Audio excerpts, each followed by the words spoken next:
Assalamu alaikum warahmatullah. Ga waɗanda suke so su san bayanai game da abin da ake kira mini introduction to mini importation, wanda course ne da muka yi shi da Hausa. Wannan shine course din yadda za ana importing din kaya daga waje zuwa Najeriya.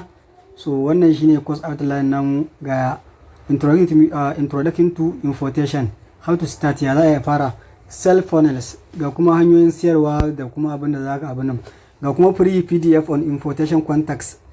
Akwai muna da PDF na wato contact din waɗanda zaka tuntuba wajen siye da siyarwa daga China ne, daga Egypt ne, Japan ne, ina ne.